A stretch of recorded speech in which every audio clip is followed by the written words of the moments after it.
A very good morning to all of you. Now, today we are going to continue our chapter second of your civics, that is role of the government in the health.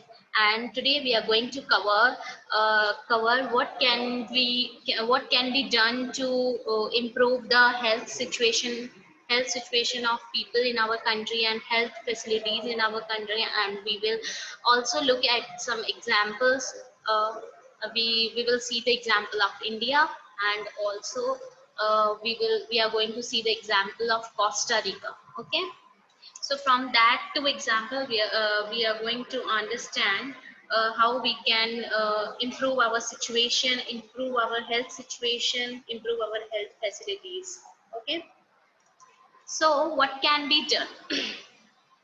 There is little doubt that the health situation of most people in our country is not good.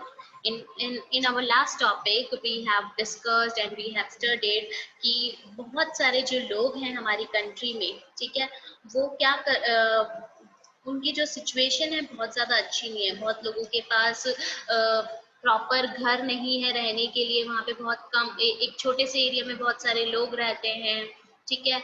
और इसके बाद उनको safe drinking water भी नहीं मिल पा रहा है। अगर कोई बीमार हो जाता है तो वो अवॉइड करते हैं कि उनको प्रॉपर ट्रीटमेंट ना दे, क्योंकि उनको लगता है कि अगर हमने अपना सारा पैसा अगर इन पे ही लगा दिया तो हम खाना क्या खाएंगे। तो ऐसी बहुत सी सिचुएशंस हैं जिससे कि लोग जो है प्रॉपर ट्रीटमेंट्स नहीं ले सकते हैं, और हमारे जो कंट्री है वहाँ पे प्रॉपर हेल्थ जो है प्रॉपर नहीं है, ठीक है। So it is the responsibility of the government to provide quality healthcare services to all the citizens, especially the poor and the disadvantaged.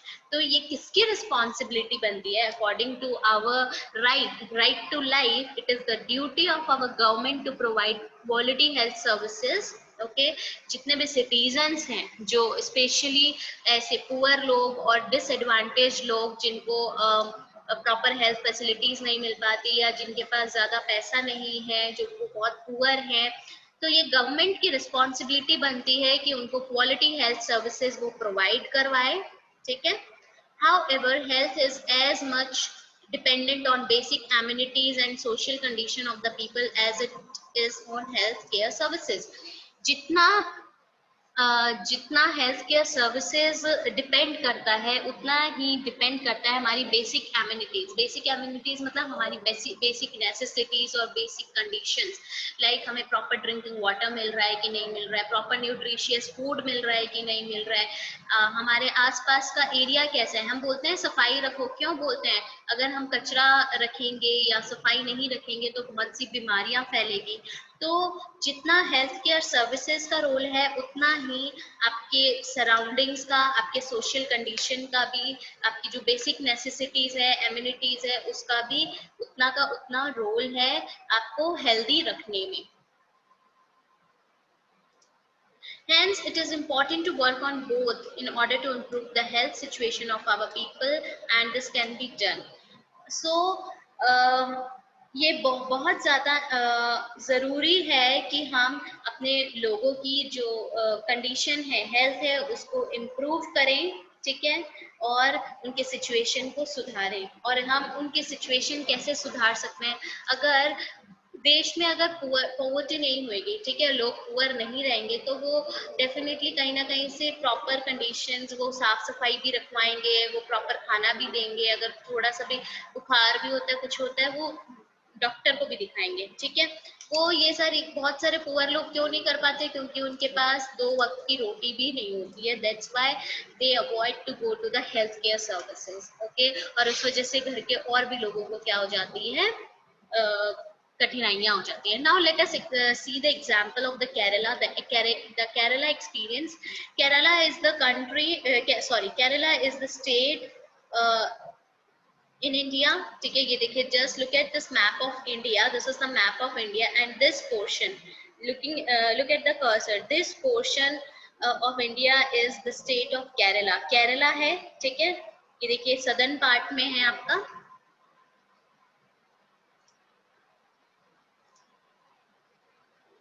The Kerala experience. In 1996, the Kerala government made some major changes in the state. 1996 में जो केरला की government है, हर एक हमारे India में आपको पता है हर एक स्टेट की गवर्नमेंट है, सेपरेट गवर्नमेंट है, ठीक है, वहाँ पे चीफ मिनिस्टर्स होते हैं। तो स्टेट का रोल जो होता है, स्टेट गवर्नमेंट का रोल होता है अपने स्टेट को सुधारना, ठीक है। तो 1996 में केरला की गवर्नमेंट ने बहुत सारे मेजर चेंजेस लेकर आए वो अपने स्टेट में। क्या थे वो major changes? 40% of the entire state budget was given to panchayat. 40% पूरे स्टेट का जितना भी बजट आता है, बजट मतलब गवर्नमेंट से जो पैसा आता है जिससे कि आप अपने स्टेट की कंडीशन को सुधार सकते हो, या फिर अपने स्टेट में जो भी एजुकेशन पॉलिसीज लानी है, हेल्थ सर्विसेज लानी है, रोड्स बनाने हैं, ठीक है, गवर्नमेंट ऑफिसर्स की सैलरीज देनी है, वो सारी ये सब जो होता है बजट मिलता है हर एक स्टेट को। तो 40% जो पूरे स्टेट का बजट है, जो पैसा है, वो पंचायत को दे दिया गया था, ठीक है। They could plan and provide for their requirements, वो अपने रिक्वायरमेंट्स के अकॉर्डिंग चीजों को प्लान कर सकते थे और प्रोवाइड कर सकते थे उनके लिए पैसा। This made it possible for a village to make sure that the proper planning was done for water, food, women's development and education.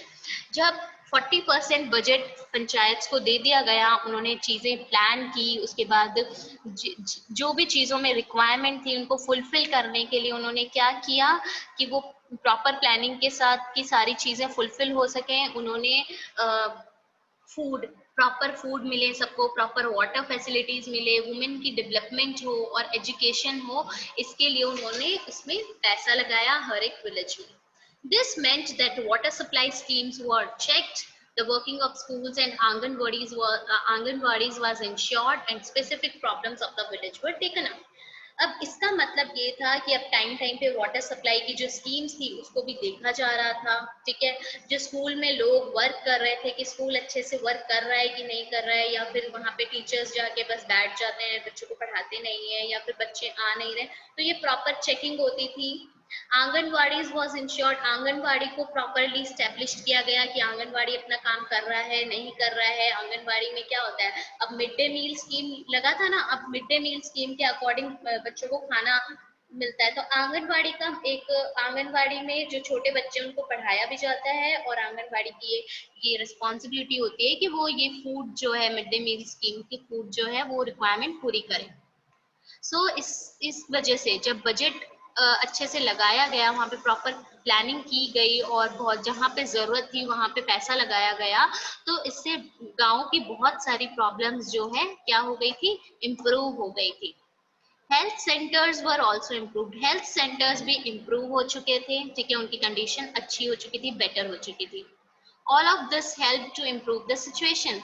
अब ये पैसा लगाया उन्होंने, गवर्नमेंट ने क्या किया, चेकिंग की, वाटर सप्लाई की चेक किया कि वाटर सप्लाई प्रॉपरली चल रहा है नहीं चल रहा है, स्कूल्स चल रही है नहीं चल रही है, आंगनबाड़ी में वुमेन को जो हमने एम्प्लॉयमेंट दी है कि सच में वुमेन वहाँ पे जाके वर्क कर रही है, वो प्रॉपरली वर्क कर रही है नहीं कर रही है, जितनी भी प्रॉब्लम्स थी उनसे क्या है उनको देखा गया, और जो इम्प्रूवमेंट की जरूरत थी वो इम्प्रूवमेंट की गई, ठीक है। तो इससे क्या हुआ है, हेल्थ सेंटर्स भी इम्प्रूव हुए, और देखिए स्कूल्स इम्प्रूव हुए, खाने पानी इम्प्रूव हुआ, खाने की चीजें इम्प्रूव हुई, उससे हेल्थ सेंटर्स भी इम्प्रूव हुए। क्यों?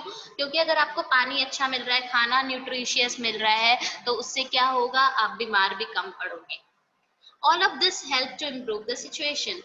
Now, despite these efforts, however, some problems such as shortage of medicine, insufficient hospital beds, not enough doctors remained, and these needed to be addressed. अब बहुत सारे एफर्ट्स लगाने के बाद भी कुछ प्रॉब्लम्स ऐसी थी जो रह गई थी, जैसे कि मेडिसिन जो है, रूरल एरियाज में मेडिसिन जो है उनकी शॉर्टेज हो चुकी थी, अगर कोई दवाई चाहिए होती थी तो वो लिमिटेड हो चुका था, ठीक है, शॉर्टेज पड़ रही थी। हॉस्पिटल, जितने हॉस्पिटल बेड्स की जरूरत होती थी तो वो इनसफिशियंट थे, सफिशियंटली जितने चाहिए उतने सफिशियंट बेड्स नहीं थे, डॉक्टर्स जितने होने चाहिए उतने डॉक्टर्स भी नहीं थे, and these needed to be addressed, और ये सारी प्रॉब्लम्स को क्या है, देखना जरूरी था। आपको बताया मैंने केरला कौन सा है, ये this is the map of the India, and this place is the state of Kerala. Now, just Okay, class. So our next point, next topic is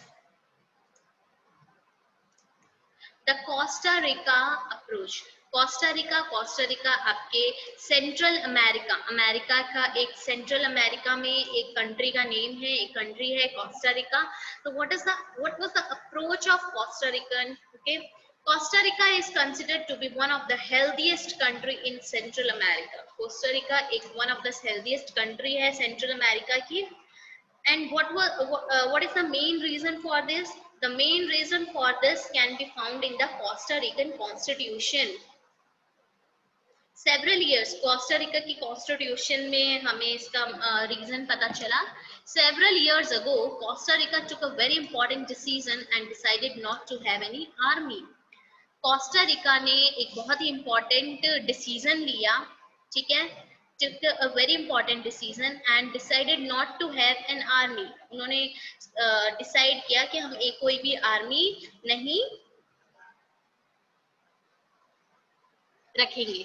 This helped the Costa Rican government to spend the money that the army would have used on health, education and other basic needs of the people.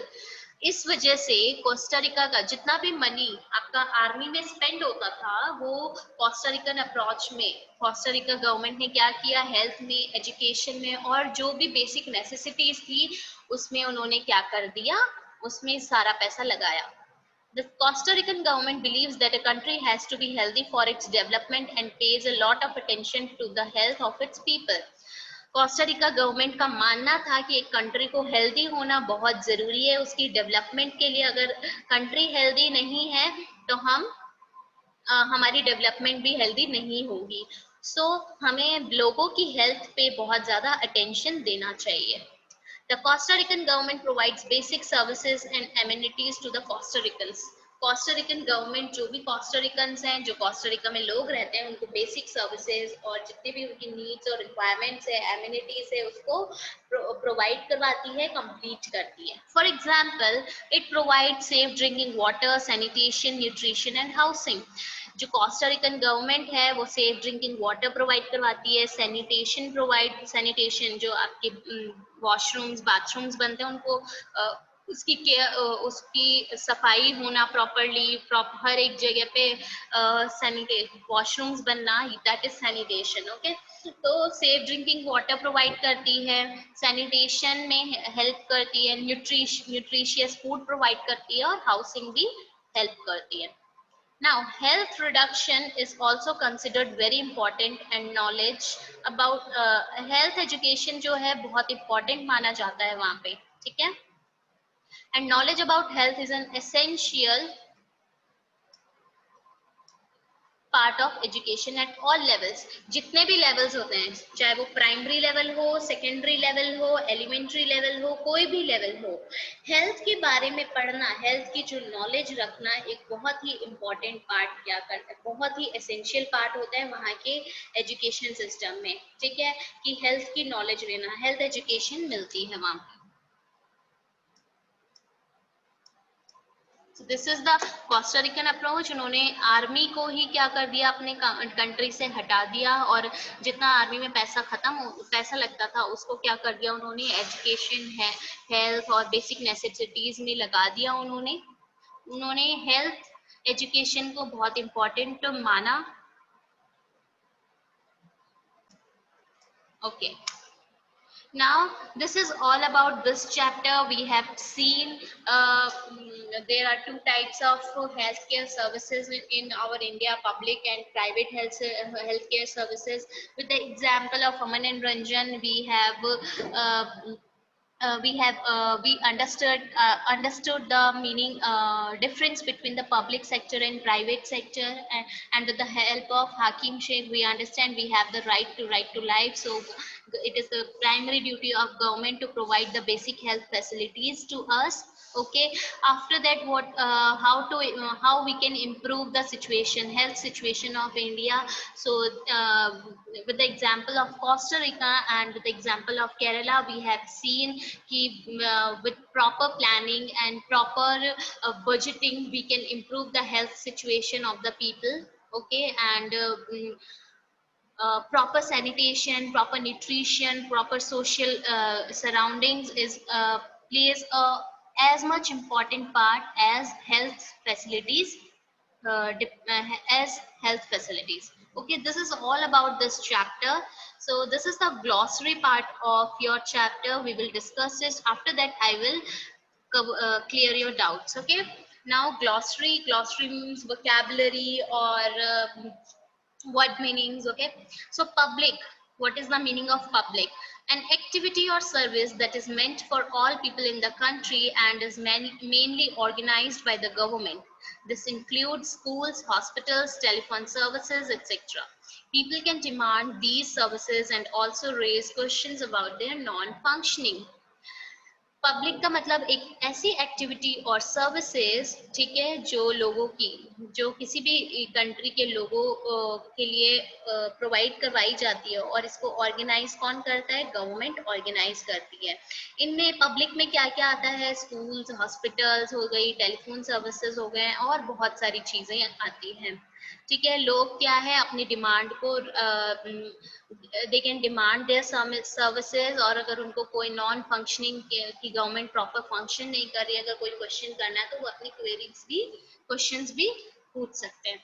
Now what is the meaning of private?